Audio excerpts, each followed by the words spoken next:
ಶಿಶು ನನ್ನ ಆರಾಧ್ಯ ದೈವನನ್ನು ನೆನೆದು ಇಂದು ಮಡಿ ಬಟ್ಟೆಯನ್ನು ಹುಟ್ಟಿದ್ದೇನೆ ಸ್ವಾಮಿ. ಹೊಗಳ ಭಟರು ಸಕಾಲಗಳೆಲ್ಲ ಸತಿ ಶಿರೋಮಣಿ ವೃತ್ತಿಯಿಂದ ಸೋಲಿಸುವ ರೂಪಿನ ಮಾಡುದು. ಪ್ರತಿ ಮದಗಜದಂತೆ ಲತೆಯನ್ನ ಇಡುವವಳು, ಲತೆ ಹಾಗೆ ಬದುಕುವಳು ಎಂದೆಲ್ಲ ಹೊರಡ್ತಾ ಇದ್ದಾರೆ ಸ್ವಾಮಿ. ಅದೆಲ್ಲ ನಿಜ. ಯಾಕೆಂದ್ರೆ ನಾನು ನನ್ನ ಪತಿಯ ಬರುವಿಕೆಗಾಗಿ ಕಾಯುತ್ತಾ ಇದ್ದೇನೆ. ಅತ್ಯಂತ ಶೃಂಗಾರಗೊಂಡು ಕಸ್ತೂರಿ ಗಂಧವನ್ನು ಲೇಪಿಸಿಕೊಂಡು ಮಲ್ಲಿಗೆಯನ್ನು ಮುಡಿದು ನನ್ನ ಪತಿಯ ಬರುವಿಕೆಗಾಗಿ ಕಾಯುತ್ತಾ ಇದ್ದೇನೆ.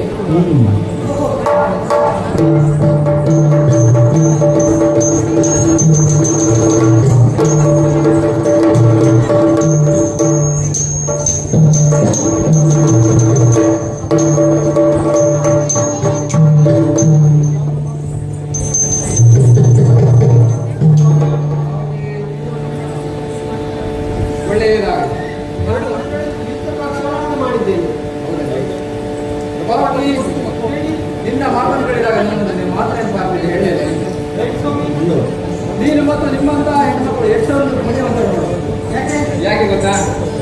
ನೀವೆಲ್ಲ ತೀರ್ಥವನ್ನು ಸೇವಿಸಬೇಕಂತಾದರೆ ನಿಮ್ಮ ಗಂಡಂದಿರು ನಿಮ್ಮ ಮನೆಗೆ ಬಂದರಾಯಿತು, ಅವರ ಪಾಪವನ್ನು ಹರಿವಾಣದಲ್ಲಿಟ್ಟು ತೊಳೆದರಾಯಿತು, ಆಮೇಲೆ ಅದನ್ನು ಎಷ್ಟು ಬೇಕೋ ಪ್ರಮಾಣದಲ್ಲಿ ನೀವು ಸೇವಿಸಿದರೆ. ಆದರೆ ನಮ್ಮಂತ ಪುರುಷರು ಹಾಗೆಲ್ಲ ನೋಡು.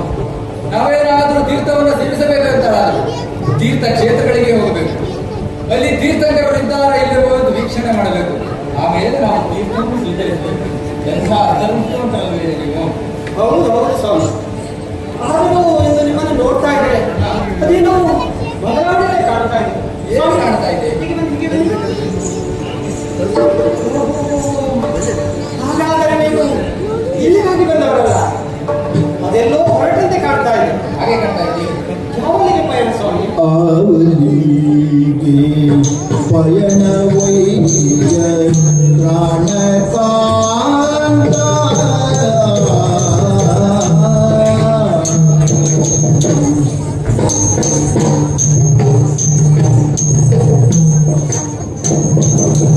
ಅವರಿಗೆ ಪಯಣವೈಯ ಪ್ರಾಣಕಾಂತ ಪಯಣವೈಯ ಪ್ರಾಣ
ಬಿಲ್ಲು ಬಾಣಗಳನ್ನು ಹಿಡಿದು ಬಂದಿದ್ದೀರಿ. ಹೌದು. ಅದಲ್ಲದೆ ಹ. ಕುದುರೆಯನ್ನೇ ಇಲ್ಲಿ ಬಂದಿದ್ದೀರಿ. ಹೌದು. ಅತಿ ನೂತನವಾಗಿ. ಹಾಗಾಗಿ ಸ್ವಾಮಿ ಎಲ್ಲಿಗೆ ಹೊರಟಿದ್ದೀರಿ? ಭಾವದಿಂದ ಕಡಿತಾ ಇದ್ದೇನೆ. ನನ್ನಲ್ಲಿ ಅನುಕೂಲ ಆಗದೆ ಭಾವಭಕ್ತಿಯಿಂದಲಾನು ಪ್ರಾಣಕಾಂತ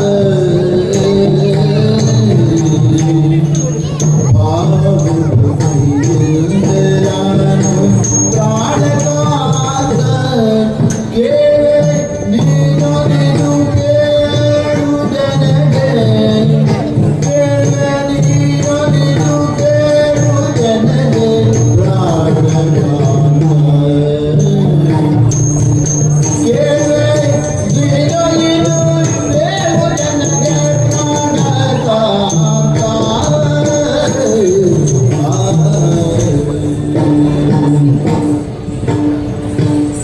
ಸ್ವಾಮಿ ಸಭಾಪತಿ.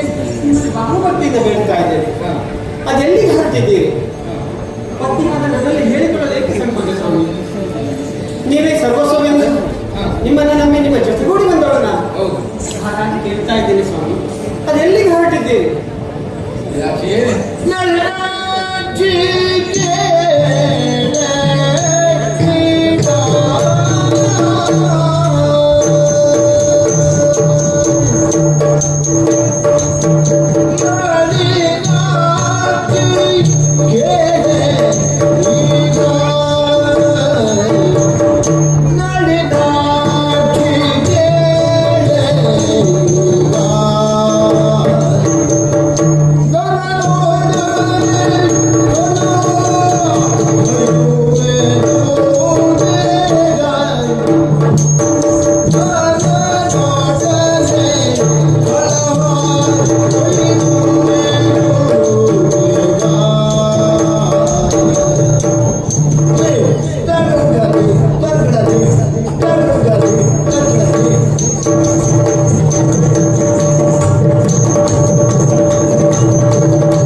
ನಿನ್ನ ಊಹೆ ನಿಜ. ಇಂದಿನ ಈ ಪರಿ ಎಂದಿನಂತಲ್ಲ. ರಣೋತ್ಸಾಹದಲ್ಲಿದ್ದೇನೆ. ಹಸ್ತಿನಾಪುರದ ಧರ್ಮರಾಜರನ್ನು ಪೂಜಿಸಿ ಬಿಟ್ಟಂತಹ ಕುದುರೆ ನಮ್ಮ ನಾಡಿಗೆ ಬಂದಿದೆ. ಬಂದಂತಹ ಕುದುರೆಯನ್ನು ನಮ್ಮ ನಾಡಿನಲ್ಲಿ ಕಟ್ಟಿದ್ದಾರೆ. ಕಟ್ಟಿದವರು ಯುದ್ಧ ಮಾಡಬೇಕು, ಇಲ್ಲ ಗೊಪ್ಪ ಗಾಡಿಗೆ ಕೊಟ್ಟು ಶರಣಾಗಬೇಕು ಎನ್ನುವ ಕಾರಣಕ್ಕಾಗಿ ತಂದೆಯವರು ನನಗೆ ಯುದ್ಧಕ್ಕೆ ತೆರಳುವಂತೆ ಹೇಳಿದ್ದಾರೆ. ಆ ಕುದುರೆಯ ಬೆಂಗಾವಲಿಗೆ ಬಂದಂತಹ ಒಳಗಲಿ ಮಾತಾಡಿದರೆ ಈ ಗಂಡುಗಲ್ಲಿ ಯುದ್ಧಕ್ಕಾಗಿ ನೋಡುತ್ತಿದ್ದೇನೆ. ಅದಕ್ಕಾಗಿ ಮನದಲ್ಲಿ ಭಯಪಡಬೇಡ. ಆ ಪುಣ್ಯ ಸುತ್ತ ಯಾರೇ ಇರಲಿ, ಎಂಥ ಪರಾಕ್ರಮಿಯೇ ಆಗಿರಲಿ, ಅವನನ್ನು ಸೋಲಿಸಿಯೇ ಬರುತ್ತೇನೆ. ಕಾಂತ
ಮಮ ಪ್ರಾಣ ಹಿ ಪಾಂಡವ ಎಂದು ಶ್ರೀಕೃಷ್ಣನು ಅವನನ್ನು ರಕ್ಷಿಸುತ್ತಿರುವಾಗ ಆ ಪ್ರಾರ್ಥನೆಗೆ ಸೋಲು.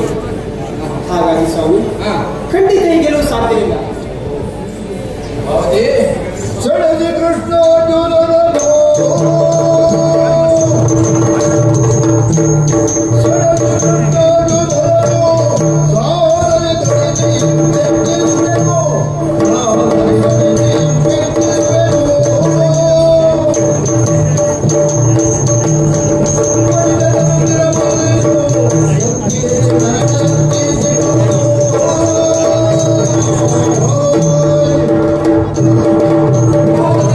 ಸ್ವಾಮಿ, ಕೃಷ್ಣ ಬರ್ತಾನೆ ಎನ್ನುವ ಅಂಜಿಕೆಯಲ್ಲಿ ನನಗೆ ನಮ್ಮ ಯುದ್ಧದ ಸಾರಾಂಶವೇ ಅದು.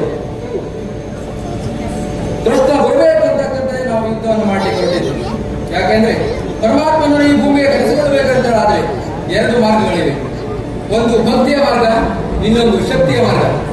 ಹಾಗಾಗಿ ಕ್ಷತ್ರಿಯರಾದಂತಹ ನಾವು ಶಕ್ತಿಯ ಮಾರ್ಗವನ್ನು ಅನಿಸಿದ್ದೇವೆ. ಅಂದರೆ ಭಾರತವನ್ನು ನಾವು ಸೆಳೆದಾಡಿ ಭಾರತವನ್ನು ಹಿನ್ನಡೆಸುತ್ತೇವೆ ಅಂದಾಗ ಆ ಭಾರತದ ರಕ್ಷಣೆಗಾಗಿ ಶ್ರೀಕೃಷ್ಣ ಬಂದೇ ಬರ್ತಾನೆ. ಆ ಶ್ರೀಕೃಷ್ಣ ಪರಮಾತ್ಮ ಬಂದೇ ಅಂತೇಳಾದ್ರೆ ಈ ನಮ್ಮ ಭೂಮಿ ಭಾವನವಾಗುತ್ತದೆ, ನಮಗೆ ಆ ಪರಮಾತ್ಮನ ದರ್ಶನವಾಗುತ್ತದೆ. ಅಷ್ಟೇ ಅಲ್ಲ, ನಮ್ಮ ಎಲ್ಲ ಸಮಸ್ತ ಜನರಿಗೆ ಆ ಭಾರತನ ಶ್ರೀಕೃಷ್ಣನ ದರ್ಶನವಾಗುತ್ತದೆ. ಅದಕ್ಕಾಗಿ ಯುದ್ಧದಲ್ಲಿ ಸೋಲು ಗೆಲುವು ಸ್ವಾಭಾವಿಕ. ಅದಕ್ಕಾಗಿ ಮನದಲ್ಲಿ ಭಯಬೇಡ, ಯಾವುದೇ ರೀತಿಯ ಭಯ ನಿಸ್ಸಂಕೋಚವಾಗಿರಬೇಡಿ. ಇದನಲ್ಲದರಿತೆ ನಿಜವೂ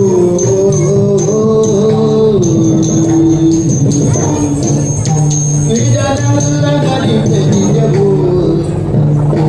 ಇದನಲ್ಲದರಿತೆ ನಿಜವೂ ಸುತಹೀನ ಗುದಿಸುವುದೇ ಕೈವಲ್ಯವು ಸುತಹೀನ ಗುದಿಸುವುದೇ ಕೈವಲ್ಯವು ಇದುವೆಂದು ಸಮಯವನಿಗೆ ಇದುವೆಂದು ಸಮಯವನಿಗೆ ಲಾಲಿ ಮುದುವಲ ಬಾಲಗಳ ಮಾರ್ಗಗೆ ಇದುವೆಂದು ಸಮಯವನಿಗೆ ಲಾಲಿ ಮುದುವಲ ಬಾಲಗಳ ಮಾರ್ಗಗೆ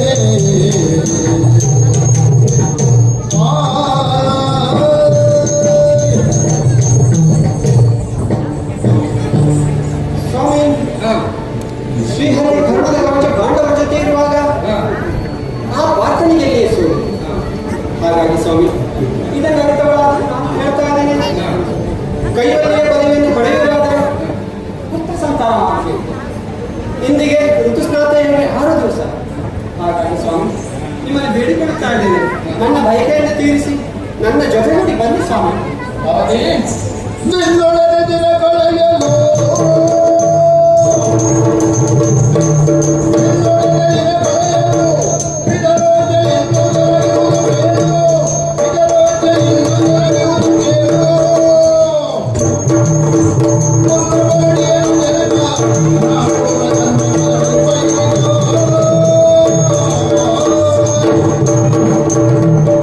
ಪ್ರಭಾವತಿ, ನಿನ್ನೊಂದಿಗೆ ಮಾತನಾಡುತ್ತಾ ದಿನ ಕಳೆಯಲಿಕ್ಕೆ ನನಗೆ ಸಮಯವಿಲ್ಲ. ಹಾಗೆ ಮಾತನಾಡುತ್ತಾ ಸಮಯ ಕಳೆಯುವ ಅವಕಾಶವೂ ಇದಲ್ಲ. ತಂದೆಯವರು ಈಗಾಗಲೇ ರಣರಂಗಕ್ಕೆ ತೆರಳಿಯಾಗಿದೆ. ನನಗೆ ಸೇನಾ ನೇತಾರನಾಗಿ ಬರಬೇಕೆಂದು ತಂದೆಯವರ ಆಜ್ಞೆಯಾಗಿದೆ. ಅದಕ್ಕಾಗಿ ನಾನು ಹೊರಟ ಕಾರ್ಯಕ್ಕೆ ಅಡ್ಡಿ ಮಾಡಬೇಡ, ಬಿಡುದಾರೆಯನ್ನ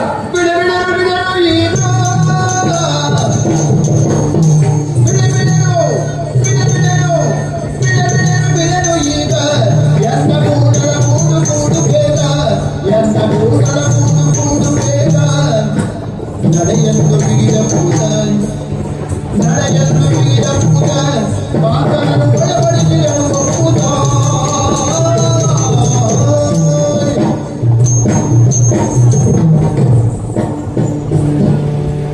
ಸ್ವಾಮಿ, ನೀವೇನೇ ಹೇಳಿದರು ನಿಮ್ಮನ್ನು ಹೋಗಬಿಡಿಲ್ಲ. ಯಾಕೆಂದರೆ ಇಂದಿಗೆ ಋತುಸ್ನಾತೆಯಾಗಿ ಮಲ್ಲಿಗೆಯನ್ನು ಮುಡಿದು ಅಲಂಕೃತವಾಗಿ ಕಾಣ್ತಾ ಇದ್ದೇನೆ. ನನಗೆ ಸಂತಾನ ಭಾಗ್ಯವನ್ನು ಕೊಟ್ಟು ನನ್ನ ಆಸೆಯನ್ನು ತೀರಿಸಿ ಮುಂದೆ ತೆರಳಬೇಕು. ಅದು ಇಲ್ಲಿಂದ ಹೇಗೆ ಹೋಗ್ತಿರೋ ನಾನು ನೋಡ್ತೇನೆ. ಗೋಡೆಯ ಮಾಗಿಲನ್ನು ಭದ್ರಪಡಿಸ್ತಾ ಇದ್ದೇನೆ. ಹೌದೇ? ಸ್ವಾಮಿ, ಎಂತ ಹುಚ್ಚು ಕೆಲಸವೇನೆಂದು ನಾನು ಹೊರಟಲಿಕ್ಕಿರುವುದಲ್ಲಿಗೆ ರಣಕ್ಷೇತ್ರಕ್ಕೆ, ಅದು ಆ ಭಾರತನ ಭದ್ರಕೋಟೆಯನ್ನೇ ಭೇದಿಸಲು ಹೊರಟು ನಿಂತಿದ್ದೇನೆ. ಅದರಲ್ಲಿ ನೀನು ಭದ್ರಪಡಿಸುವ ಬಾಗಿ ನನಗೆ ಯಾವ ಲೆಕ್ಕವಿದೆ? ಅಂದರೆ ನನ್ನ ಮನಸ್ಸಿನ ಬಾಗಿಲನ್ನು ಮುರಿದು ಹೋಗ್ತೀರಾ ಅಂತಾಯ್ತು. ಅವಧಿ ಎಂತ ಮಾತಾಡುತ್ತಿದೆ? ನನಗೆ ವಿಚಾರದ ಒಂದು ನಿಮಿಷ ಕಾಲ ಮಾಡಿಕೊಳ್ಳುವೆ. ಖಂಡಿತ ಸ್ವಾಮಿ. ಸತಿಗೆ ಷೋಡಶ ಸಮಯ ಏಕಾದಶಿ ವ್ರತ ಸತಿಗೆ ಷೋಡಶದ ಋತು ಸಮಯ ಏಕಾದಶಿ ವ್ರತ ಮಲಂಘ್ಯ ಶ್ರಾದ್ದ ನಿನಿತೊಂದು ದಿನಮೇ ಸಂಗತ ಮಾಡೊಡೆಂತು ಸಂಗತ ಮಾಡೊಡೆಂತು ಕರ್ತವ್ಯವೆನೆ ಪೈತೃಕದ ಶೇಷ ನವಾಗ್ರಾಣಿತ ಕೃತಭೋಜ್ಯ ಮಾಡಪುದು ಕರ್ತವ್ಯವೆನೆ ಪೈತೃಕದ ಶೇಷ ಆಘ್ರಾಣಿತ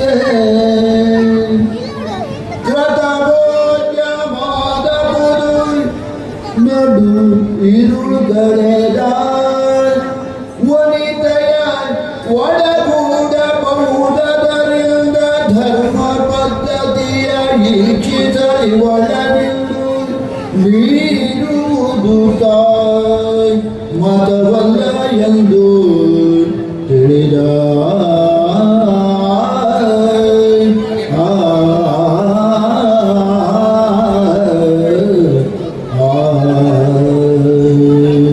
ಎಂಥ ಸಂದರ್ಭ ಬಂದಿದೆ ನೋಡಿ. ಅತ್ತ ಬಿದರಾಜ್ಞೆ, ಇಂಥ ಸತಿಯ ಬಯಕೆ, ಅತ್ತ ಏಕಾದಶಿ ವ್ರತ. ಇಂಥ ಸಂದರ್ಭದಲ್ಲಿ ಹೇಗೆ ನಿಭಾಯಿಸಬೇಕು ಎನ್ನುವುದನ್ನು ಧರ್ಮದಂತೆ ನೋಡಿದರೆ ಕೈ ಹಿಡಿದ ಪತ್ನಿಯ ಬಯಕೆ ಏಕಾದಶಿ ವ್ರತ ಪಿತ್ತಶ್ರಾದ್ದ ಇವು ಮೂರು ಒಂದೇ ದಿನ ಒಡಗೂಡಿ ಬಂದರೆ ಆ ದಿನವಿಡೀ ಉಪವಾಸವಿದ್ದು ಶೇಷ ಅನ್ನವನ್ನು ಆಘ್ರಾಣಿಸಿ ನಡು ರಾತ್ರಿ ಕಳೆದ ಮೇಲೆ ವನಿತೆಯನ್ನು ಒಡಗೂಡುವುದರಿಂದ ಧರ್ಮ ಪದ್ಧತಿಯನ್ನು ಮೀರಿದ ಹಾಗೆ ಆಗುವುದಿಲ್ಲ. ನನ್ನ ಹೆಂಡತಿ ಇಡುತ್ತಿರುವ ರಣಕ್ಷೇತ್ರಕ್ಕೆ ಅದು ನಿನ್ನ ನೀರಿನಲ್ಲಿ ಸಂಚರಿಸುವ ಮರಳಿ ಬರ್ತಾನೆ ಅಂತ ಹೇಳಲಿಕ್ಕೆ ಆಗುವುದಿಲ್ಲ. ಹಾಗಾಗಿ ಅವಳು ಯಾವುದೇ ಒಂದು ಕಾಮವಾಂಛೆಯಿಂದ ನನ್ನಲ್ಲಿ ಕೇಳ್ತಾ ಇದೆ. ಒಮ್ಮೆ ಅವಳು ರಣಕ್ಷೇತ್ರಕ್ಕೆ ಹೋದವ ಬಾರದೆ ಹೋದರೆ ಮುಂದಿನ ಸಂತಾನ ವೃದ್ಧಿಗಾಗಿ ಅವಳ ಮುಂದಿನ ರಕ್ಷಣೆಗಾಗಿ ನನ್ನಲ್ಲಿ ಪುತ್ರ ಸಂತತಿಯನ್ನು ಕೇಳ್ತಾ ಇದ್ದಾಳೆ.